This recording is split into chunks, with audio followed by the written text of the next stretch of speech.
Hallelujah hallelujah. परमेश्वर की महिमा, परमेश्वर की तारीफ होवे। ते खुदा दा ओ दिन नज़दीक आ रहा जिस दिन दे विच परमेश्वर साडे विचकार आए। और ये दिनों तो पहला बहुत सारे लोग दुखों दे विच, मुसीबतों दे विच, संकट ते कलेसां दे विच सी। बहुत सारे लोगों के उत्ते तसीहे पे, बहुत सारे लोगों को मारिया गया, लेकिन उन्होंने अपनी आस ना छड्डी कि एक दिन वो परमेश्वर की भविष्यवाणी जो परमेश्वर के नबियों के द्वारा हुई सी वो पूरी होगी। तो वो दिन आ गया कि प्रभु यीशु मसीह ने इस धरती पर जन्म लिया। हालेलुया। सो इन्हां दिनों दे विच असीं परमेश्वर का शुक्रगुजार करते हैं कि उन्होंने पवित्र आत्मा हर एक द्वार ते खड़काउण वाला परमेश्वर सचमुच वो पवित्र आत्मा जो है सबना दे घरां दे विच गेड़ा मार रहा, बार बार उन्होंने चेता रहा और चेतावनियां दे रहा कि तुसी जाग जाओ और परमेश्वर दे वल ध्यान करो, क्योंकि परमेश्वर का जिहड़ा वचन है वो सामर्थी वचन है। आओ आपां उस वचन दे विचों अज पढ़ांगे। इब्रानियों, कोई भी मेरे नाल पढ़ेगा। इब्रानियों 11 अध्याय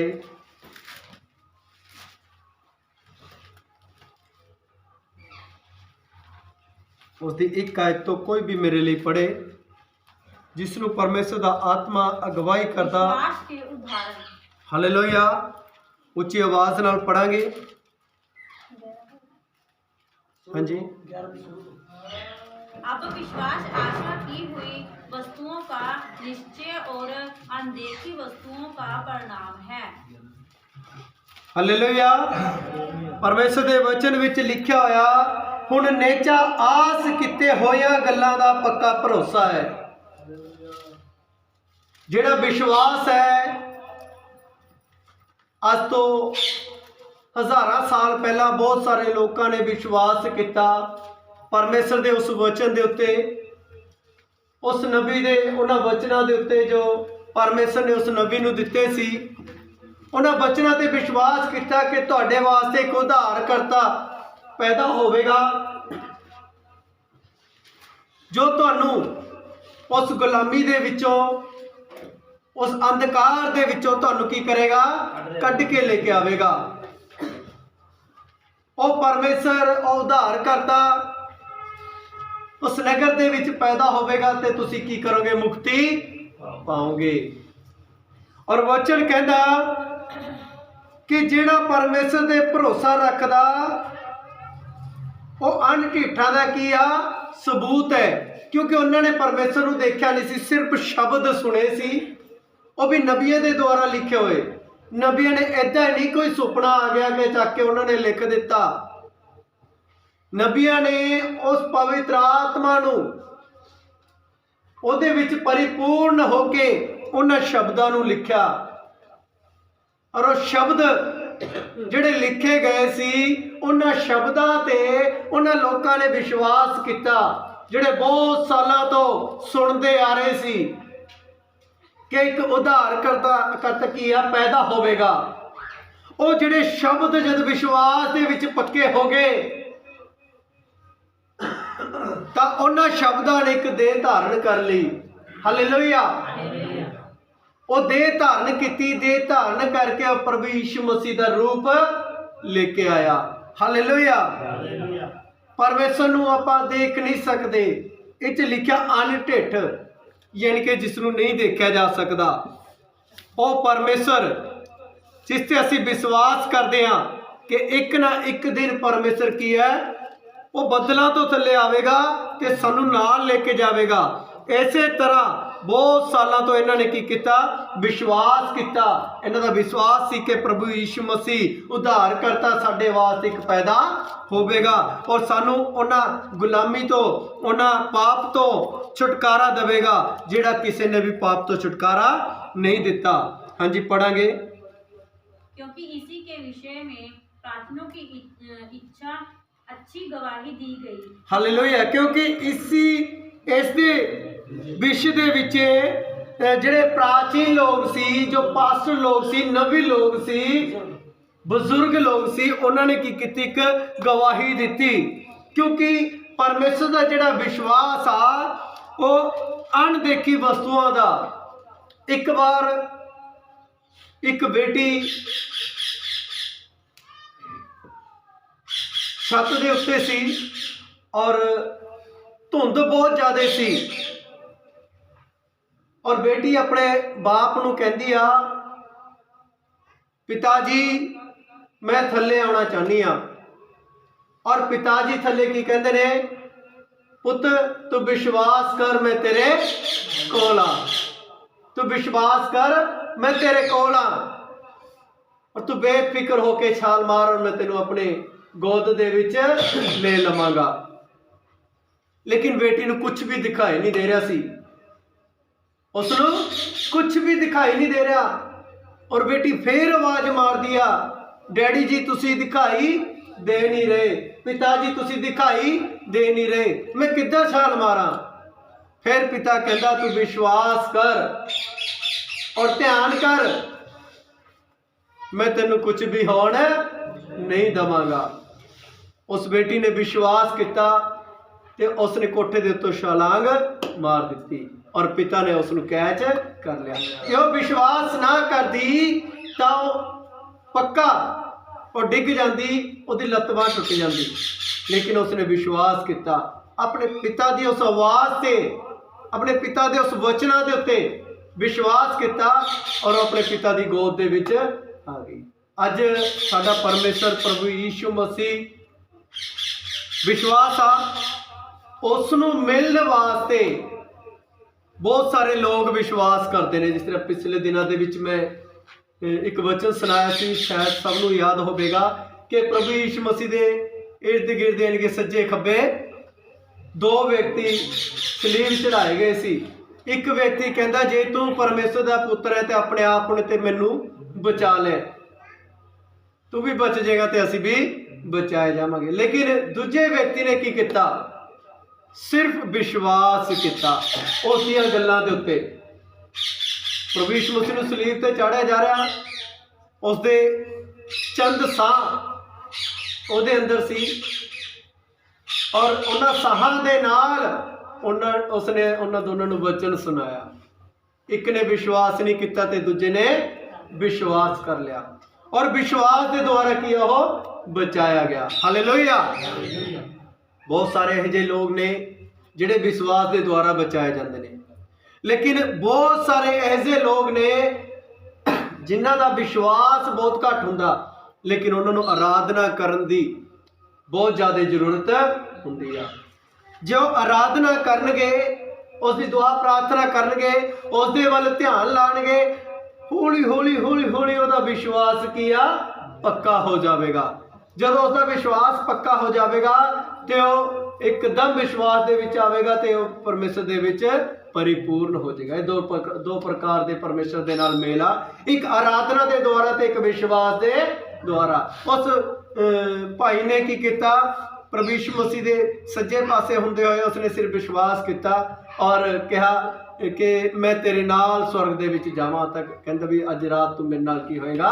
ਸਵਰਗ ਦੇ ਵਿੱਚ ਦਾਖਲ ਹੋਏਗਾ, ਕਿਉਂਕਿ ਉਸਨੇ ਵਿਸ਼ਵਾਸ ਕੀਤਾ। ਕੋਈ ਤੋਬਾ ਨਹੀਂ ਕੀਤੀ, ਕੋਈ ਕੁਛ ਨਹੀਂ ਕੀਤਾ, ਕੁਛ ਉਸਨੇ ਵਚਨ ਨਹੀਂ ਸੁਣਿਆ, ਕੋਈ ਉਹਨੇ ਬਪਤਿਸਮਾ ਨਹੀਂ ਲਿਆ, ਉਸਨੇ ਸਿਰਫ ਪਰਮੇਸ਼ਰ ਦੇ ਸ਼ਬਦਾਂ ਨੂੰ ਸੁਣਿਆ ਔਰ ਉਸ ਤੇ ਵਿਸ਼ਵਾਸ ਕਰਕੇ ਉਸ ਦੇ ਨਾਲ ਸਵਰਗਾਂ ਦੇ ਵਿੱਚ ਉਠਾ ਲਿਆ ਗਿਆ। ਇੱਕ ਵਿਅਕਤੀ ਤੋਬਾ ਕਰਦਾ, ਮਨ ਫਿਰਾਉਂਦਾ, ਵਚਨ ਸੁਣਦਾ, ਹਾਈ ਸੰਡੇ ਚਰਚ ਦੇ ਵਿੱਚ ਜਾਂਦਾ, ਆਰਾਧਨਾ ਕਰਦਾ, ਭਗਤੀ ਕਰਦਾ, ਫਿਰ ਕਿਤੇ ਜਾ ਕੇ ਉਹ ਪਰਮੇਸ਼ਰ ਦੇ ਵਿਸ਼ਵਾਸ ਦੇ ਵਿੱਚ ਆ ਜਾਂਦਾ। ਲੇਕਿਨ ਵਚਨ ਜੋ ਕੀ ਆ, ਇੱਕ ਅਣਦੇਖੀ ਵਸਤੂਆਂ ਦਾ ਕੀ ਆ? ਪ੍ਰਮਾਣ ਆ। ਕੀ ਆ? ਅਣਦੇਖੀ ਵਸਤੂ ਦਾ ਪ੍ਰਮਾਣ ਆ। ਸਾਨੂੰ ਪਤਾ ਅੰਦਰ ਕੀ ਧਰਿਆ, ਕਿੱਥੇ ਧਰਿਆ, ਔਰ ਅਸੀਂ ਵਿਸ਼ਵਾਸ ਦੇ ਨਾਲ ਕਹਿ ਦਾਂਗੇ ਜਾ ਔਰ ਅੰਦਰ ਜਾ ਕੇ ਫਲਾਣੀ ਜਗ੍ਹਾ ਫੱਟੀ ਦੇ ਉੱਤੇ ਆ ਚੀਜ਼ ਪਈ ਔਰ ਜਾ ਕੇ ਚੱਕ ਕੇ ਲਿਆ, ਕਿਉਂਕਿ ਸਾਨੂੰ ਵਿਸ਼ਵਾਸ ਆ ਉਹ ਚੀਜ਼ ਉੱਥੇ ਹੀ ਆ, ਕਿਉਂਕਿ ਉਸਨੇ ਕਿਸੇ ਨੇ ਉਸ ਨੂੰ ਚੁੱਕਿਆ ਨਹੀਂ। ਵਿਸ਼ਵਾਸ ਕਰੋ ਕਿ ਪ੍ਰਭੂ ਯੀਸ਼ੂ ਮਸੀਹ ਸਾਡੇ ਕੋਲ ਆ ਔਰ ਤੁਹਾਨੂੰ ਛੂਹਣ ਜਾ ਰਿਹਾ। ਔਰ ਅੱਜ ਤੁਸੀਂ ਚੰਗੇ ਹੋ ਜਾ ਰਹੇ ਹੋ। ਜੇ ਤੁਸੀਂ ਵਿਸ਼ਵਾਸ ਕਰੋਗੇ ਤਾਂ ਪਰਮੇਸ਼ਰ ਦੀ ਮਹਿਮਾ ਨੂੰ ਦੇਖੋਗੇ। ਯਹੋਨਾ 11 ਦੇ ਵਿੱਚ ਲਿਖਿਆ ਹੋਇਆ, ਉਸਨੇ ਮਾਰਥਾ ਨੂੰ ਕਿਹਾ, ਮਰੀਮ ਨੂੰ ਕਿਹਾ, ਵਿਸ਼ਵਾਸ ਕਰੇਗੀ ਤਾਂ ਪਰਮੇਸ਼ਰ ਦੀ ਮਹਿਮਾ ਨੂੰ ਦੇਖੇਗੀ। ਔਰ ਅੱਜ ਅਸੀਂ ਜੇ ਵਿਸ਼ਵਾਸ ਕਰਦੇ ਹਾਂ, ਉਹ ਅਣਦੇਖੀ ਵਸਤੂ ਤੇ ਵਿਸ਼ਵਾਸ ਕਰਦੇ ਹਾਂ, ਅਣਦੇਖੇ ਉਸ ਪਰਮੇਸ਼ਰ ਤੇ ਵਿਸ਼ਵਾਸ ਕਰਦੇ ਹਾਂ, ਕਿਉਂਕਿ ਉਹ ਜਿਹੜੇ ਵਚਨਾਂ ਵੱਲ ਲੋਕਾਂ ਨੇ ਧਿਆਨ ਲਾਇਆ ਸੀ, ਉਹਨਾਂ ਵਚਨਾਂ ਦੇ ਦੁਆਰਾ ਉਹਨਾਂ ਦਾ ਵਿਸ਼ਵਾਸ ਕਾਇਮ ਹੋਇਆ। ਔਰ ਵਿਸ਼ਵਾਸ ਜਿਹੜਾ ਵਚਨ ਆ, ਉਹ ਜਿਹੜਾ ਸ਼ਬਦ ਆ, ਉਹ ਦੇਹ ਧਾਰਨ ਕਰਕੇ ਸਾਡੇ ਵਿੱਚ ਆ ਗਿਆ। ਹਾਂਜੀ, ਪੜਾਂਗੇ। विश्वास ही से हम जान जाते हैं कि सारी सृष्टि की रचना परमेश्वर के वचन के ਕਿ ਵਿਸ਼ਵਾਸ ਦੇ ਨਾਲ ਹੀ ਅਸੀਂ ਜਾਣ ਜਾਂਦੇ ਹਾਂ ਕਿ ਇਸ ਸ੍ਰਿਸ਼ਟੀ ਦੀ ਜਿਹੜੀ ਰਚਨਾ ਉਹ ਪਰਮੇਸ਼ਰ ਨੇ ਕੀਤੀ ਆ। ਪਰਮੇਸ਼ਰ ਨੇ ਦਿਨ ਰਾਤ ਬਣਾਇਆ, ਗਰਮੀ ਸਰਦੀ ਬਣਾਈ, ਔਰ ਹਰ ਇੱਕ ਮੌਸਮ ਉਸ ਪਰਮੇਸ਼ਰ ਨੇ ਬਣਾਇਆ। ਅਸੀਂ ਵਿਸ਼ਵਾਸ ਕਰਦੇ ਹਾਂ ਕਿ ਅੱਜ ਤੋਂ 6 ਮਹੀਨੇ ਬਾਅਦ ਜਾਂ 4 ਮਹੀਨੇ ਬਾਅਦ ਗਰਮੀ ਦਾ ਆਉਣਾ ਜ਼ਰੂਰੀ ਹੈ, ਲਾਜ਼ਮੀ ਹੈ, ਕਿਉਂਕਿ ਉਹ ਆ ਕੇ ਰਹੇਗੀ। ਕਿਉਂ? ਤੁਹਾਡਾ ਤੇ ਸਾਡਾ ਕੀ ਆ? ਵਿਸ਼ਵਾਸ ਆ ਕਿ ਸਰਦੀ ਤੋਂ ਬਾਅਦ ਗਰਮੀ ਆਵੇਗੀ। ਜਿਸ ਦੇ ਜੀਵਨ ਦੇ ਵਿੱਚ ਦੁੱਖ ਆ, ਉਸ ਦੇ ਜੀਵਨ ਦੇ ਵਿੱਚ ਸੁੱਖ ਵੀ ਜ਼ਰੂਰ ਆਵੇਗਾ, ਕਿਉਂਕਿ ਪਰਮੇਸ਼ਰ ਨੇ ਕਿਹਾ ਦੁੱਖ ਝੱਲ ਮਸੀਹ ਦਾ ਪ੍ਰਚਾਰ ਕਰੋ। ਪਰਮੇਸ਼ਰ ਕਹਿੰਦਾ ਜਿਹੜੇ ਮੇਰੇ ਰਾਜ ਦੀ ਖੋਜ ਕਰੇਗਾ ਉਸ ਨੂੰ ਸਾਰੀਆਂ ਵਸਤਾਂ ਦਿੱਤੀਆਂ ਜਾਣਗੀਆਂ। ਹਾਂਜੀ। पर यह नहीं कि जो कुछ देखने में आता है वह देखी हुई वस्तुओं में से बना हो। ਕਹਿੰਦਾ ਐਦਾਂ ਨਹੀਂ ਹੈਗਾ। ਕਹਿੰਦਾ ਜਿਹੜੀਆਂ ਚੀਜ਼ਾਂ ਦੇਖੀ ਗਈਆਂ ਨੇ, ਅਸੀਂ ਦੇਖਦੇ ਹਾਂ, ਧਰਤੀ ਦੇਖਦੇ ਹਾਂ, ਉਸ ਦੀ ਮਿੱਟੀ ਦੇਖਦੇ ਹਾਂ, ਪੇੜ ਪੌਦੇ ਦੇਖਦੇ ਹਾਂ, ਅਭੀ ਉਹਨਾਂ ਦੇ ਦੁਆਰਾ ਹੀ ਉਹ ਦੁਬਾਰਾ ਪੈਦਾ ਹੋ ਗਏ। ਅੱਜ ਤੁਸੀਂ ਕੀ ਕਰਦੇ ਹੋ? ਗਮਲੇ ਦੇ ਵਿੱਚ ਇੱਕ ਫੁੱਲ ਲਾਉਂਦੇ ਹੋ, ਔਰ ਫੁੱਲ ਨੂੰ ਜਦੋਂ ਉਹਦਾ ਮੌਸਮ ਜਾਣ ਵਾਲਾ ਹੁੰਦਾ, ਉਹਨਾਂ ਤੋਂ ਜਿਹੜੇ ਸੁੱਕੇ ਫੁੱਲ ਤੁਸੀਂ ਲਾ ਕੇ ਰੱਖ ਲੈਂਦੇ ਹੋ, ਔਰ ਆਉਣ ਵਾਲੇ ਦਿਨਾਂ ਦੇ ਵਿੱਚ ਅਸੀਂ ਕੀ ਕਰਾਂਗੇ? ਵੀ ਪਾ ਦਿਆਂਗੇ, ਉਹ ਦੁਬਾਰਾ ਫੇਰ ਫੁੱਲ ਹੋ ਜਾਣਗੇ। ਇਦਾਂ ਨਹੀਂ ਹੈਗਾ। ਜਿਹੜੀ ਚੀਜ਼ਾਂ ਸਾਨੇ ਦੇਖ ਲਈਆਂ ਉਹ ਦੁਬਾਰਾ ਪੈਦਾ ਹੋ ਗਈਆਂ, ਲੇਕਿਨ ਪਰਮੇਸ਼ਰ ਦਾ ਵਚਨ ਕਹਿੰਦਾ ਕਿ ਉਹਨੇ ਆਪਣੇ ਸ਼ਬਦਾਂ ਦੇ ਨਾਲ, ਵਚਨ ਕਹਿੰਦਾ ਕਿ ਪ੍ਰਿਥਵੀ ਦੀ ਨੀਂਹ ਰੱਖਣ ਤੋਂ ਪਹਿਲਾਂ ਜਿਹੜੀ ਬੁੱਧ ਨੂੰ ਉਸਨੇ ਰਚਿਆ ਸੀ, ਉਸ ਬੁੱਧ ਦੇ ਦੁਆਰਾ ਉਹਨਾਂ ਸ਼ਬਦਾਂ ਦੇ ਨਾਲ ਉਹਨਾਂ ਸਾਰੀਆਂ ਚੀਜ਼ਾਂ ਨੂੰ ਕੀ ਕਰਤਾ? ਬਣਾ ਦਿੱਤਾ। ਹਾਲੇਲੂਇਆ। ਕੋਈ ਏਦਾਂ ਨਹੀਂ ਹੈਗਾ ਜਿਹੜੀ ਚੀਜ਼ ਹੈਗੀ ਸੀ ਦੁਬਾਰਾ ਉਵੇਂ ਫੇਰ ਦੁਬਾਰਾ ਬਣ ਗਈ। ਲੱਗਦਾ ਕੋਈ ਇੱਕ ਧਰਤੀ ਸੀ, ਉਹਦੀ ਕਾਪੀ ਐਂਡ ਪੇਸਟ ਕਰਕੇ ਦੂਜੀ ਤਿਆਰ ਕਰਤੀ। ਏਦਾਂ ਦਾ ਕੁਝ ਵੀ ਨਹੀਂ ਹੈਗਾ। ਹੋ ਸਕਦਾ ਏਦਾਂ ਦਾ? ਅੱਜ ਮੇਰੇ ਬੱਚੇ ਨੇ, ਲੇਕਿਨ ਉਹਨਾਂ ਦੀ ਸ਼ਕਲਾਂ ਮੇਰੇ ਵਰਗੀ ਨਹੀਂ ਹੈਗੀ, ਡਿਫਰੈਂਟ ਆ। ਹੋ ਸਕਦਾ ਕਾਪੀ ਬਣ ਸਕਦੀ ਆ, ਨਹੀਂ ਬਣ ਸਕਦੀ। ਔਰ ਇੱਕਦਮ ਆਪਾਂ ਕੋਈ ਵੀ ਚੀਜ਼ ਦੂਜੀ ਤਿਆਰ ਨਹੀਂ ਕਰ ਸਕਦੇ। ਜੇ ਅੱਜ ਆਪਾਂ ਨੇ ਐਗਜ਼ਾਮਪਲ ਦੇ ਤੌਰ ਤੇ ਜੇ ਆਪਾਂ ਇੱਕ ਫੁੱਲ ਤੋੜ ਵੀ ਲੈਂਦੇ ਆ, ਅਗਲੀ ਵਾਰ ਜਦ ਤੁਸੀਂ ਉਸ ਨੂੰ ਬੀਜੋਗੇ ਤਾਂ ਉਸ ਦੇ ਵਿੱਚ ਕੋਈ ਨਾ ਕੋਈ ਕਮੀ ਜ਼ਰੂਰ ਹੋਵੇਗੀ। ਪਹਿਲਾਂ ਵਾਲਾ ਫੁੱਲ ਬਹੁਤ ਵੱਡਾ ਸੀ ਤੇ ਹੁਣ ਵਾਲਾ ਫੁੱਲ ਛੋਟਾ ਕਿਉਂ ਆ? ਕਿਉਂਕਿ ਉਹ ਨਿਕਲ ਕੇ ਉਹਦੇ ਚ ਅਰਕ ਥੋੜਾ ਹੋ ਗਿਆ। हालेलुया। ਹਾਂਜੀ। विश्वास ही से हाबिल ने कैन से उत्तम बलिदान परमेश्वर के लिए चढ़ाया और उसी के द्वारा उसके विश्वास ही नाल हाबिल ने की किया? कैन नालों उत्तम। उत्तम का मतलब जानते हो?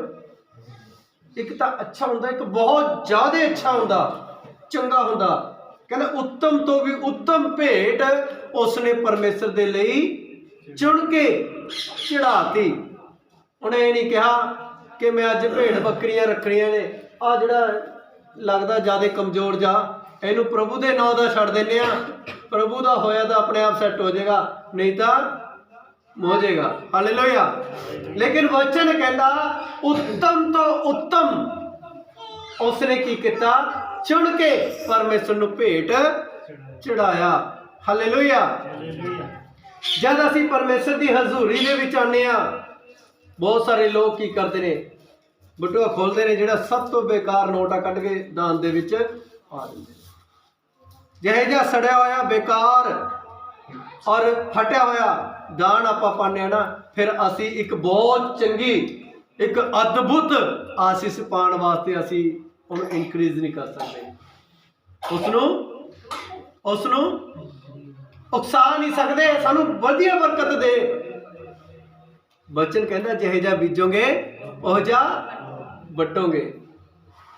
ਫਟਿਆ ਹੋਇਆ ਬੀਜ ਕੇ ਆਪਾਂ ਕਰਾਰਾ ਵੱਢ ਸਕਦੇ ਹਾਂ? ਫਟਿਆ ਹੋਇਆ ਬੀਜ ਕੇ ਕਰਾਰਾ ਵੱਢ ਸਕਦੇ ਹਾਂ? ਨਹੀਂ ਵੱਢ ਸਕਦੇ।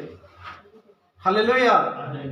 ਇਹ 'ਚ ਲਿਖਿਆ ਉਹਨੇ ਉੱਤਮ ਚੁਣ ਕੇ ਉੱਤਮ ਭੇਟ ਉਸ ਪਰਮੇਸ਼ਰ ਨੂੰ ਚੜਾਈ। ਔਰ ਕੈਨ ਜੋ ਕਿ ਇੱਕ ਖੇਤੀਬਾੜੀ ਵਾਲਾ ਵਿਅਕਤੀ ਸੀ, ਉਹ ਖੇਤੀਬਾੜੀ ਕਰਦਾ ਸੀ, ਉਸਨੇ ਕੀ ਕੀਤਾ? ਫਸਲ ਕੱਟੀ ਔਰ ਜਾ ਕੇ ਚੜਾ ਦਿੱਤੀ।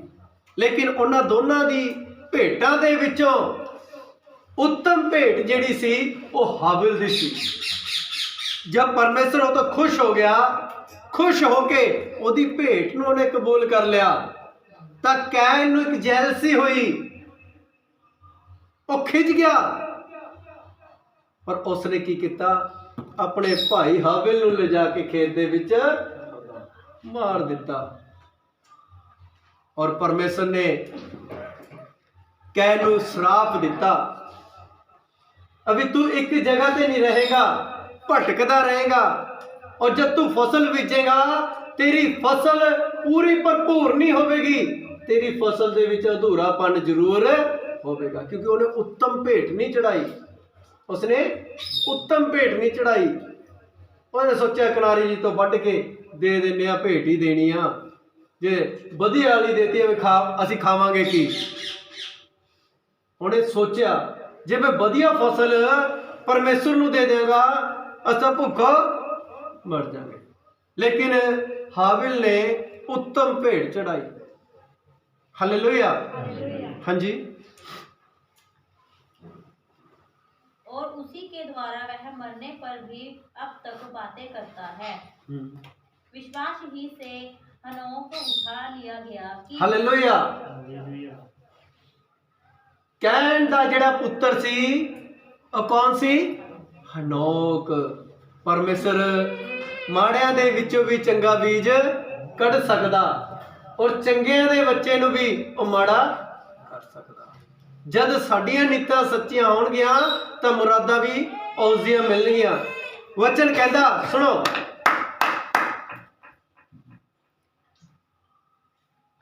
हनोक जेड़ा सी ਉਹ 300 साल तो उपर हो के जब 300 साल तो भी उपर का होया तो चलते चलते उठा लिया गया। हनोक उस तो बाद उसने पूरी पृथ्वी ते किते भी देखा नहीं गया। एलिया भी उठा लिया गया, दोबारा एलिया नूं भी देखा नहीं गया, क्योंकि विश्वास दे द्वारा वो परमेश्वर का जिहड़ा जन सी और परमेश्वर की आराधना करना उसदे विच बनया रहिंदा सी, और डर और भय दे नाल ओहदी उस्तत करदा सी, उसदे समीप रहिंदा सी, तां परमेश्वर ने उसनूं की कीता? चुक लिया। हाँ जी। और उसका पता नहीं मिला क्योंकि परमेश्वर ने उसे उठा लिया था, और उसके उठाए जाने से पहले उसकी यह गवाही दी गई थी कि उसने परमेश्वर को प्रसन्न किया है। हालेलुया। ओदे ठाण तो पहला हनोक बारे एक गवाही जरूर दी गई सी। कहंदे ओने परमेश्वर नूं की कर लिया? प्रसन्न कर लिया। हालेलुया। उसने किहनूं प्रसन्न कर लिया? परमेश्वर नूं प्रसन्न कर लिया। अज दा एक पास्टर भी प्रसन्न नहीं हुंदा, पास्टर नूं छड्डो घर दा एक मैंबर भी प्रसन्न नहीं हुंदा। घर दे एक मैंबर नूं भी घर दे जो मां बाप भैन भरा कोई भी आ, जे उसनूं असीं पूरे प्रेम दे नाल प्रसन्न कर दांगे ना, तां समझो असीं परमेश्वर नूं प्रसन्न कर। लेकिन मां बाप की संतुष्टि नहीं हैगी बच्चों तो, और किते ना किते बच्चों को इदां लगदा शायद माँ बाप साडे दे उत्ते की कर रहे ने, लगाम कस रहे ने, जिहदे नाल सानूं दुख हुंदा। लेकिन परमेश्वर दा वचन कहंदा हनोक ने परमेश्वर नूं प्रसन्न कर लिया। अपने माँ बाप नूं तां किते कीता, ते उसने परमेश्वर नूं भी की करता? प्रसन्न करता। हालेलुया। जे असीं ਪਰਮੇਸ਼ਰ ਨੂੰ ਪ੍ਰਸੰਨ ਕਰ ਲਈਏ ਤਾਂ ਪਰਮੇਸ਼ਰ ਸਾਨੂੰ ਵੀ ਚੁੱਕ ਲੈ ਜਾਵੇਗਾ। क्योंकि वचन से लिखा होया कहते पहले जो मसीह में मुर्दा वो जी उठेंगे, बाकी हम जो जिंदा हैं बदल जाएंगे। जिमें हनोक बदल गया, एलिया बदल गया, बदल के उठा लिया गया क्योंकि रूपांतर हो गए, उन्होंने रूप चेंज हो गया। इदा ही परमेश्वर सानू भी चेंज करके लेके चेंज किद्दां करेगा? साडी सोच नू चेंज करेगा, साडे शरीर नू चेंज करेगा, साडा उठना बैठना चेंज करेगा, साडी भाषा चेंज करेगा, साडे बोलां दे जिहड़े लफ्ज़ ने उन्हां नू की करेगा? चेंज कर देगा, ताकि असीं ओनू पसंद आईए और उस दे नाल असीं कीआ उठाए जाइए। हालेलुया। हाँ जी। क्योंकि परमेश्वर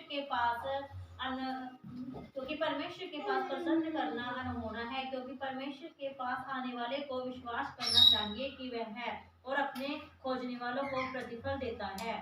ਜਿਹੜੇ ਪਰਮੇਸ਼ਰ ਦੇ ਕੋਲ ਆਉਂਦੇ ਨੇ ਉਹਨਾਂ ਨੂੰ ਇੱਕ ਵਿਸ਼ਵਾਸ ਕਰਨਾ ਚਾਹੀਦਾ ਕਿ ਪਰਮੇਸ਼ਰ ਹੈ। ਹਾਲੇਲੂਇਆ। ਤੁਹਾਡੇ ਵਿੱਚ ਬਹੁਤ ਸਾਰੇ ਲੋਕਾਂ ਨੇ ਕੀਆ ਇਹ ਪ੍ਰਮਾਣ ਦੇਖ ਲਿਆ ਕਿ ਪਰਮੇਸ਼ਰ ਹੈ। किस ने देखा कि परमेश्वर है?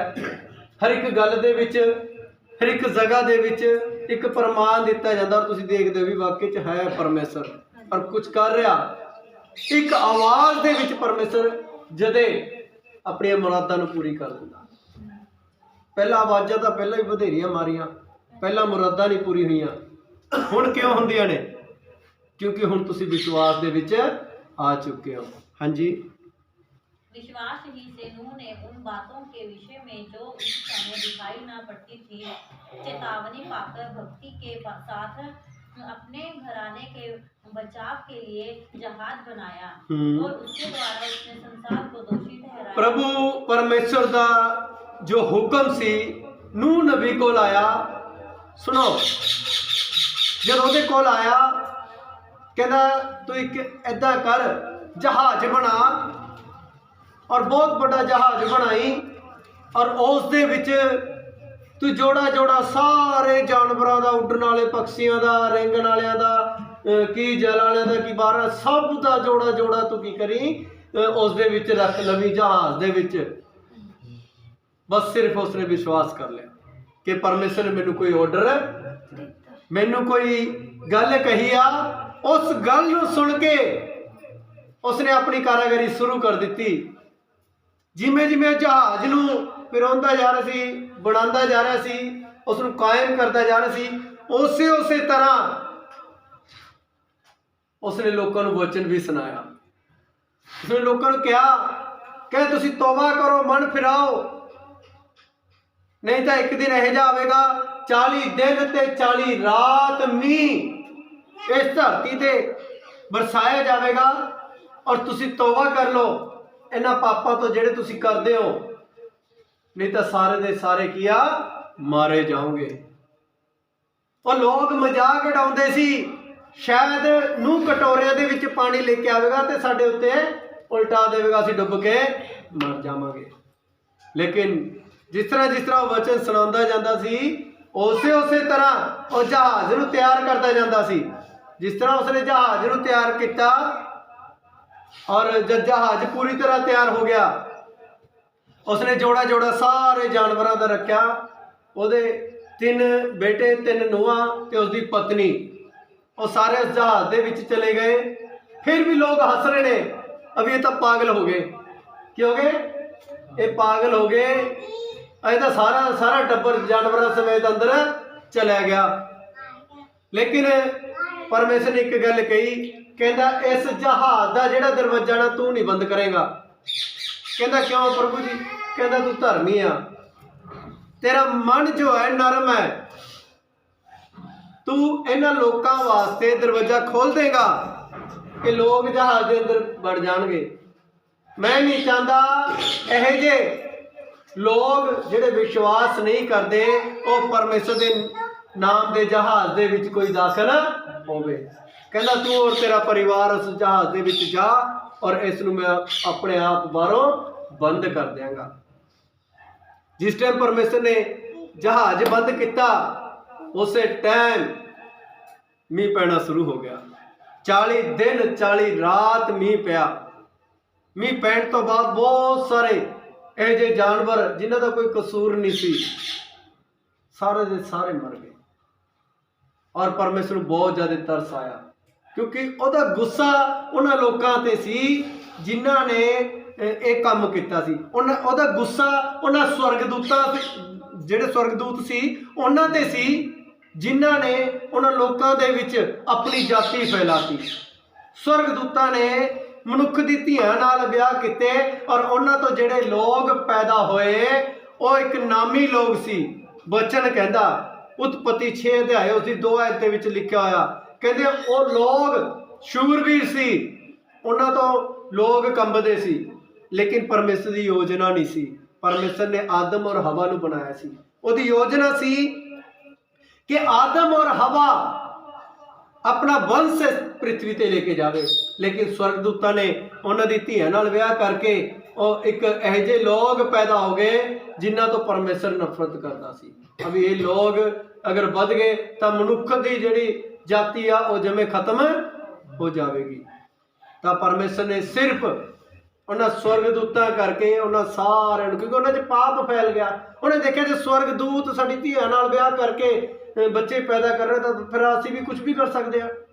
ਉਹਨਾਂ ਨੇ ਨਾ ਭੈਣ ਦੇਖੀ, ਨਾ ਭਰਾ ਦੇਖਿਆ, ਨਾ ਕੁਝ ਨਹੀਂ ਦੇਖਿਆ। ਉਹਨਾਂ ਨੇ ਪੂਰੇ ਸੰਸਾਰ ਦੇ ਵਿੱਚ ਅੰਧਕਾਰ ਛਾ ਦਿੱਤਾ ਪਾਪ ਦੇ ਨਾਂ ਦਾ, ਔਰ ਉੱਥੇ ਪਰਮੇਸ਼ਰ ਦਾ ਜਿਹੜਾ ਕ੍ਰੋਧ ਸੀ ਉਹਨਾਂ ਦੇ ਉੱਤੇ ਭੜਕਿਆ ਔਰ ਸਾਰੇ ਦੇ ਸਾਰੇ ਤਬਾਹ ਹੋ ਗਏ। ਹਾਲੇਲੂਇਆ। ਔਰ ਉੱਥੇ ਇੱਕ ਵਾਚਾ ਬੰਦੀ ਕਹਿੰਦਾ ਅੱਜ ਤੋਂ ਬਾਅਦ ਮੈਂ ਇਹਨਾਂ ਜਾਨਵਰਾਂ ਨੂੰ ਔਰ ਮੀਂਹ ਦੇ ਨਾਲ ਕਦੇ ਵੀ ਇਨਸਾਨ ਨੂੰ ਨਹੀਂ ਮਾਰਾਂਗਾ, ਇਹ ਮੇਰਾ ਵਾਅਦਾ। ਔਰ ਵਾਅਦੇ ਦਾ ਜਿਹੜਾ ਪ੍ਰਮਾਣ ਆ, ਕਹਿੰਦਾ ਸਤਰੰਗੀ ਪੀਂਗ ਹੋਵੇਗੀ। ਕੀ ਹੋਵੇਗੀ? ਸਤਰੰਗੀ ਪੀਂਗ ਹੋਵੇਗੀ, ਜਿਹਨੂੰ ਇੰਦਰ ਧਨੁਖ ਵੀ ਕਿਹਾ ਜਾਂਦਾ। ਕਹਿੰਦਾ ਇਹ ਮੇਰੀ ਇਸ ਵਾਅਦੇ ਦਾ ਕੀ ਆ? ਪ੍ਰਮਾਣ ਹੋਵੇਗਾ। ਉਸੇ ਟਾਈਮ ਉੱਥੇ ਕੀ ਆ? ਇੱਕ ਪੀਂਗ, ਸਤਰੰਗੀ ਪੀਂਗ ਬਣ ਗਈ।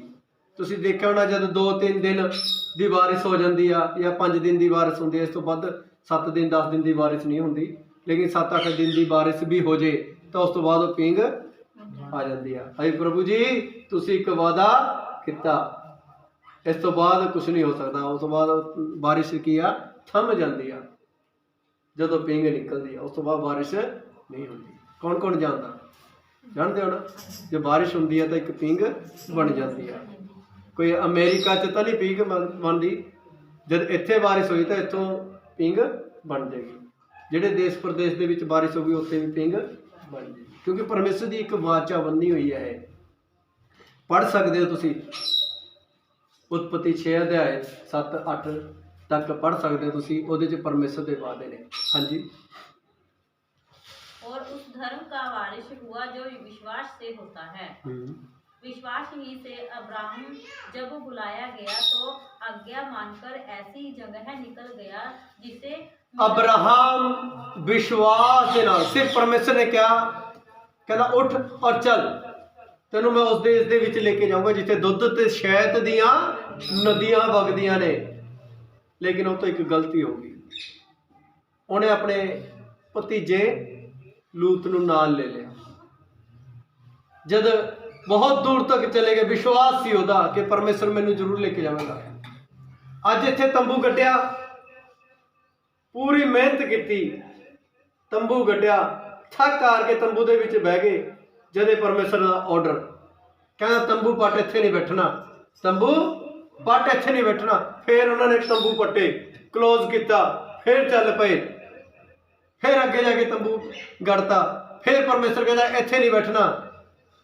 उन्होंने 1% भी गुस्सा नहीं किया, क्योंकि उन्होंने पता कि परमेश्वर सानू उत्थे लेके जावे जिथे दुध ते शहद दी नदियां वगदियां। जिथे 15 दिन का तंबू लग जाता सी जदे पटा लेंदा सी, जिथे एक दिन अजे जाके लाया जदे पटा दिंदा सी। पट बई तंबू इत्थे नहीं, इत्थे ते योजना नहीं हैगी मेरी। जिथे तेरे 10 दिन रहना, 5 दिन रहना, महीना रहना, उत्थे मैं दसूंगा इत्थे तंबू ला। लेकिन जिथे तंबू लांदा सी परमेश्वर पटा लैंदा सी, क्योंकि ਉਹਦਾ विश्वास सी। सिर्फ ਉਹਨੂੰ ਇਹ ਸੀ ਵੀ परमेश्वर ਮੈਨੂੰ ਕਹਿ ਵੀ ਚੱਲ ਤੈਨੂੰ ਦੁੱਧ ਤੇ ਸ਼ਹਿਦ ਦੀ ਨਦੀਆਂ ਦਊਂਗਾ, ਜਿੱਥੇ ਉਹ ਦੇਸ਼ ਦਊਂਗਾ ਉੱਥੇ ਚੱਲ ਤੂੰ। ਵਿਸ਼ਵਾਸ ਨਾਲ ਉਹ ਤੁਰ ਪਿਆ। ਬਹੁਤ ਸਾਰੇ ਲੋਕ ਆਪਦਾ ਭਤੀਜਾ ਲੂਤ ਨੂੰ ਲੈ ਕੇ ਚਲਿਆ ਗਿਆ। ਲੇਕਿਨ ਇੱਕ ਦਿਨ ਕੀ ਹੋਇਆ, ਉਹਨਾਂ ਦੇ ਜਿਹੜੇ ਨੌਕਰ ਸੀ ਤਾਂ ਉਹਨਾਂ ਦੇ ਆਪਸ ਦੇ ਵਿੱਚ ਭੇਡਾਂ ਬੱਕਰੀਆਂ ਕਰਕੇ ਲੜਾਈ ਝਗੜਾ ਹੋ ਗਿਆ। ਤਾਂ ਅਬਰਾਮ ਨੇ ਲੂਤ ਨੂੰ ਕਿਹਾ, ਕਹਿੰਦਾ ਤੂੰ ਐ ਕਰ, ਜਿੱਥੇ ਤੱਕ ਤੈਨੂੰ ਭੂਮੀ ਲੱਗਦੀ ਆ ਕਿ ਮੈਂ ਉੱਥੇ ਰਹਾਂ ਤਾਂ ਤੂੰ ਨਿਗਾਹ ਮਾਰ ਲੈ। ਕਹਿੰਦਾ ਜਿਹੜਾ ਨਦੀ ਦੇ ਨੇੜੇ ਵਾਲਾ ਜਿੰਨਾ ਵੀ ਏਰੀਆ ਨਾ ਸਾਰਾ ਮੈਨੂੰ ਦੇ ਦੇ, ਕਿਉਂਕਿ ਉੱਥੇ ਹਰੀ ਹਰੀ ਘਾਹ ਸੀ, ਉੱਥੇ ਸਾਰਾ ਕੁਝ ਵਧੀਆ ਵਧੀਆ ਸੀ, ਫਲ ਫਰੂਟ ਇਹ ਉਹ, ਨਦੀ ਦੇ ਕੋਲ ਵਧੀਆ ਦਰਖਤ ਲੱਗੇ ਹੋਏ ਸੀ, ਸਭ ਕੁਝ ਹਰਾ ਭਰਾ। ਉਹਨੇ ਓਕੇ ਕਰ ਲਿਆ, ਕਹਿੰਦਾ ਠੀਕ ਆ ਮੈਨੂੰ ਦੇ ਦੇ। ਉਹਨੇ ਕੀ ਕੀਤਾ, ਕਹਿੰਦਾ ਮੈਨੂੰ ਏਰੀਆ ਦੇ ਦੇ ਸਾਰਾ। ਅਬਰਾਮ ਨੇ ਕਿਹਾ, ਕਹਿੰਦਾ ਕੋਈ ਗੱਲ ਨਹੀਂ, ਜਾ ਅੱਜ ਤੋਂ ਇਹ ਸਾਰਾ ਏਰੀਆ ਤੇਰਾ ਹੋ ਗਿਆ। ਉਹਨੇ ਫੇਰ ਆਪਣਾ ਸਫ਼ਰ ਸ਼ੁਰੂ ਕਰ ਦਿੱਤਾ। ਵਿਸ਼ਵਾਸ ਆ, ਲੇਕਿਨ ਉਹਦੇ ਕੋਲ ਔਲਾਦ ਨਹੀਂ ਹੈਗੀ। ਅਬਰਾਮ ਕੋਲ ਔਲਾਦ ਨਹੀਂ ਹੈਗੀ, ਲੇਕਿਨ ਇੱਕ ਵਿਸ਼ਵਾਸ ਆ ਉਹਦੇ ਕੋਲ। ਕਿੰਨੇ ਸਾਲਾਂ ਦਾ ਹੋਣ ਜਾ ਰਿਹਾ, 99 ਸਾਲਾਂ ਦਾ ਹੋਣ ਜਾ ਰਿਹਾ, ਲੇਕਿਨ ਉਹਦੇ ਕੋਲ ਔਲਾਦ। ਇੱਥੇ 5-6 ਸਾਲ ਦੇ ਜਵਾਕ ਨਾ ਹੋਵੇ, ਪਾਸਟਰ ਦੇ ਜਿਹੜੀ ਨੂੰ ਨੀਵਾਂ ਕਰ ਦਿੰਦੇ ਨੇ ਲੋਕ। ਪਾਸਟਰ ਜੀ ਵਿਸ਼ਵਾਸ ਕਰੋ ਤਾਂ ਤੁਹਾਨੂੰ ਸਭ ਕੁਝ ਮੁਹੱਈਆ ਕਰੇਗਾ, ਔਰ ਕਦੇ ਵੀ ਤੁਹਾਨੂੰ ਰੁੱਸਣ ਨਹੀਂ ਦੇਵੇਗਾ, ਨਾ ਮਾਯੂਸ ਹੋਣ ਦੇਵੇਗਾ। ਉਹ ਮਨਾਉਣਾ ਵੀ ਜਾਣਦਾ ਤੇ ਉਹ ਦੇਣਾ ਵੀ ਜਾਣਦਾ। ਜਾਣੀ ਜਾਣ ਦਿਲਾਂ ਦੀਆਂ ਬੁੱਝ ਲੈਂਦਾ। ਹਾਲੇਲੂਇਆ। ਤਾਂ ਉੱਥੇ ਜਦ ਤੰਬੂ ਪੱਟਿਆ ਤਾਂ ਪਰਮੇਸ਼ਰ ਉਸ ਨੂੰ ਉੱਥੇ ਲੈ ਕੇ ਗਿਆ, ਕਿਉਂਕਿ ਅਬਰਾਮ ਨੂੰ ਪਤਾ ਸੀ ਇਹ ਤਾਂ ਨਦੀ ਮਿੱਠਾ ਪਾਣੀ ਹੈ, ਇਹਦਾ ਇਸ ਨਦੀ ਦਾ ਮਿੱਠਾ ਪਾਣੀ ਆ। ਇੱਥੇ ਦੇ ਜਿਹੜੇ ਦਰਖਤ ਨੇ ਬਹੁਤ ਵਧੀਆ ਫਲਾਂ ਵਾਲੇ ਨੇ, ਇੱਥੇ ਦਾ ਜਿਹੜਾ ਵਾਤਾਵਰਨ ਆ ਬਹੁਤ ਵਧੀਆ। ਲੇਕਿਨ ਅਬਰਾਮ ਦੇਖ ਰਿਹਾ ਸੀ ਉੱਥੇ ਦੁੱਧ ਤੇ ਸ਼ਹਿਦ ਤਾਂ ਦੁੱਧ ਤੇ ਸ਼ਹਿਦ ਨਹੀਂ ਹੈਗਾ। ਦੁੱਧ ਤੇ ਸ਼ਹਿਦ ਕਿੱਥੇ ਹੁੰਦਾ, ਨਦੀਆਂ ਕਿੱਥੇ ਵਗਦੀਆਂ ਨੇ। ਜਿੱਥੇ ਮੱਝ 5 ਕਿਲੋ ਦੁੱਧ ਦਿੰਦੀ ਹੈ ਨਾ, ਉੱਥੇ 15-20 ਕਿਲੋ ਦੁੱਧ ਦੇਵੇਗੀ। ਸਮਝੋ ਦੁੱਧ ਦੀਆਂ ਨਦੀਆਂ ਵਗਦੀਆਂ ਨੇ। ਉਹ ਜਿੱਥੇ ਜਗ੍ਹਾ ਜਗ੍ਹਾ ਤੇ ਇੱਕ ਮੱਖੀਆਂ ਲੱਗੀਆਂ ਹੁੰਦੀਆਂ ਸ਼ਹਿਦ ਵਾਲੀਆਂ, ਵੱਡੇ ਵੱਡੇ ਸ਼ਹਿਦ ਹੁੰਦੇ ਨੇ, ਉਹ ਸ਼ਹਿਦ ਦਾ ਸ਼ਹਿਰ ਹੁੰਦਾ। ਔਰ ਪਰਮੇਸ਼ਰ ਕਹਿੰਦਾ ਤੈਨੂੰ ਦੁੱਧ ਤੇ ਸ਼ਹਿਦ ਦੀਆਂ ਨਦੀਆਂ ਵਗਦੀਆਂ ਨੇ, ਜਿੱਥੇ ਜਿੱਥੇ ਸ਼ਹਿਦ ਤੋੜਨ ਦੀ ਲੋੜ ਨਹੀਂ, ਸ਼ਹਿਦ ਆਪਣੇ ਆਪ ਥੱਲੇ ਟਪਕਦਾ। ਕਹਿੰਦਾ ਉੱਥੇ ਮੈਂ ਤੈਨੂੰ ਲੈ ਕੇ ਜਾਊਂਗਾ ਔਰ ਤੈਨੂੰ ਉੱਥੇ ਦਾ ਵਾਰਿਸ ਬਣਾਊਂਗਾ। ਜਦੋਂ ਚਲਿਆ ਗਿਆ ਔਰ ਪਰਮੇਸ਼ਰ ਨੇ ਉਸ ਨੂੰ ਦਿਖਾਇਆ ਕਿ ਤੂੰ ਹੁਣ ਇੱਥੇ ਬੈਠ, ਤੈਨੇ ਇਸ ਤੋਂ ਇਲਾਵਾ ਹੋਰ ਕਿਤੇ ਨਹੀਂ ਜਾਣਾ। ਉਹ ਕਿਤੇ ਹੋਰ ਨਹੀਂ ਗਿਆ, ਲੇਕਿਨ ਉਸਨੇ ਸਬਰ ਕੀਤਾ। ਉਹ ਕਹਿ ਸਕਦਾ ਸੀ ਇਸ ਦਾ ਜਦੋਂ ਮੈਂ ਪਾਣੀ ਪੀਣਾ ਤਾਂ ਪਾਣੀ ਕੀ ਲੱਗਦਾ, ਮਿੱਠਾ ਲੱਗਦਾ। ਅਭੀ ਇਹਨੂੰ ਚੱਲ ਇੱਕ ਪਾਸੇ ਜੀ ਕਰ ਦਿੰਦੇ ਆ ਲੂਤ ਨੂੰ, ਇੱਥੇ ਮੈਂ ਹੀ ਪੜਾਅ ਆਪਣਾ ਖਤਮ ਕਰੂੰਗਾ। ਨਹੀਂ, ਉਹ ਪਰਮੇਸ਼ਰ ਦੀ ਯੋਜਨਾ ਜਾਣਦਾ ਸੀ ਕਿ ਅੱਜ ਅਸੀਂ ਆਪਣੇ ਜੀਵਨ ਦੇ ਵਿੱਚ ਪਰਮੇਸ਼ਰ ਦੀ ਯੋਜਨਾ ਜਾਣਦੇ ਹਾਂ। ਕਦੇ ਅਸੀਂ ਸੋਚਿਆ, ਅਸੀਂ ਆਪਣੀ ਮਰਜ਼ੀ ਕਰਨ ਨੂੰ ਤੁਰ ਪੈਂਦੇ ਨਾ, ਮੈਂ ਇਹ ਕਰੂੰਗਾ ਤਾਂ ਸਭ ਕੁਝ ਹੋ ਜਾਊਗਾ, ਮੈਂ ਇੱਦਾਂ ਕਰੂੰਗਾ ਤਾਂ ਆਹ ਹੋ ਜਾਊਗਾ। ਲੇਕਿਨ ਅਸੀਂ ਕਦੇ ਪਰਮੇਸ਼ਰ ਦੀ ਯੋਜਨਾ ਜਾਣਨ ਦੀ ਕੋਸ਼ਿਸ਼ ਨਹੀਂ ਕੀਤੀ। ਹਾਲੇਲੂਇਆ। ਮੈਂ ਇੱਕ ਦਿਨ ਪਾਸਟਰ ਅੰਕਲ ਨੂਰਲਾ ਦਾ ਪ੍ਰਚਾਰ ਸੁਣ ਰਿਹਾ ਸੀ। ਉਹ ਕਹਿੰਦਾ ਮੇਰੇ ਕੋਲ 10 ਲੱਖ ਰੁਪਇਆ ਇਕੱਠਾ ਹੋ ਗਿਆ ਔਰ ਮੈਨੇ ਮਾਈਕ ਵਗੈਰਾ ਲੈਣੇ ਸੀ, ਲੇਕਿਨ ਉਸੇ ਰਾਤ ਪਰਮੇਸ਼ਰ ਕਹਿੰਦਾ ਇਹ ਸਾਰੇ ਦਾ ਸਾਰਾ ਬੀਜ ਦੇ। ਕਹਿੰਦਾ ਮੈਂ ਇੱਕ ਪਾਸਟਰ ਨੂੰ ਸਾਰਾ ਜਿੰਨਾ ਵੀ 10 ਲੱਖ ਸੀ ਉਹਨੂੰ ਬੀਜਤਾ, ਉਹਦੇ अकाउंट ਚ पाता और फ़ोन करके कहा पास्टर जी मैंने आपके अकाउंट में पैसे डाल दिए। उन्हें कहा गॉड ब्लैस यू। अपने मन के विच कहता गॉड ब्लैस तो मेरा जिन्ना भी हैगा अकाउंट क्लीयर हो गया गॉड ब्लैस यू। वो 2-3 दिन बड़ा मन उन्हें दुखी किया, लेकिन परमेश्वर की किरपा नाल उन्होंने एक गवाही दी कि उन्होंने चर्च के एक यह जी लेडी आई, वो कहते जी मेरी एक जमीन आ, मैं उसको बेच के चर्च के देना चाहती हाँ और तुसी अपने माइक का इंतजाम अपने साउंड का इंतजाम कर लेना। वो 10 तो 15 लाख तक का वो साउंड आया। कितने वो 10 लाख इकट्ठा करे बैठे जी, कितने परमेश्वर ने वधिया साउंड उन्होंने दिता। उन्होंने सोच तो भी वध के जब असीं परमेश्वर की योजना नहीं जानते ना, अपनी मर्जी चलाने तो परमेश्वर की करेगा, सानू थोड़ा देवेगा लेकिन थोड़ा देवेगा। लेकिन जो परमेश्वर की योजना जानांगे, प्रभु जी तेरी की योजना, तो परमेश्वर की करेगा, बहुता देवेगा। अज मैं भी इस आस के विच प्रभु जी सब कुछ बीजता, तेरी योजना पूरी होवे। अभी तेरी योजना की आ? और परमेश्वर कहता कुछ तो लोग 25 दसंबर तो बाद आशीष पाणगे, कहता तेनू आशीष 25 दसंबर तो पहला दूंगा। हालेलुया। हालेलुया। ये परमेश्वर की योजना अज याद रखियो, आने वाले दिनों के मैं गवाही दूंगा। हालेलुया। मैं नहीं जानता, मेरे मैसेज नहीं जानते, बच्चे नहीं जानते, कलीसिया का कोई जन नहीं जानता, लेकिन परमेश्वर जानता। जिहड़ी खुशी मेरे अंदर परमेश्वर लेके आ रहा ना, वो बनावटी नहीं हैगी। और मेरा मन है ना पूरा ऐ खिड़ जाता, जे जेब च 1 रुपया ना होवे, लेकिन लखां दी जिहड़ी है ना सिस्टम परमेश्वर मेरे जीवन दे विच खुशी लेके आ रहा। गल लाख रुपए दी नहीं, गल 1000 दी नहीं, लेकिन जिहड़ी खुशी है ना लखां तो ज़्यादा खुशी है। लेकिन परमेश्वर एक अद्भुत करन जा रहा, कहता सारे घाटे वादे कहता तेरे पूरे मैं करूँगा। हालेलुया। सारे घाटे वादे परमेश्वर पूरे करन जाता, लेकिन परमेश्वर कहता विश्वास कर। जे विश्वास नहीं करेगा तो तेन बहुत मेहनत करनी पवेगी, दिन रात दुआवां करनियां पैणगियां, फिर विश्वास दे विच बनना पवेगा, फिर किते जाके परमेश्वर तेन वो आशीष देवेगा जिहड़ी तेन एकदम मिलनी सी। तुहानूं पता मूसा ते लोग कुड़कड़ आए, 40 दिन का सफर सी, 40 साल लग गए उन्होंने, लेकिन परमेश्वर ने देश तो दिता, लेकिन बड़े देर बाद। हालेलुया। हालेलुया। परमेश्वर सबनों विश्वास दे विच बना के रखे और परमेश्वर सबना दे जीवन विच कार्य करे। आओ आपां परमेश्वर की महिमा एक भजन गा के करांगे, ताकि परमेश्वर इस वचन के द्वारा सबनों आशीष देवे। हालेलुया। हालेलुया। हालेलुया।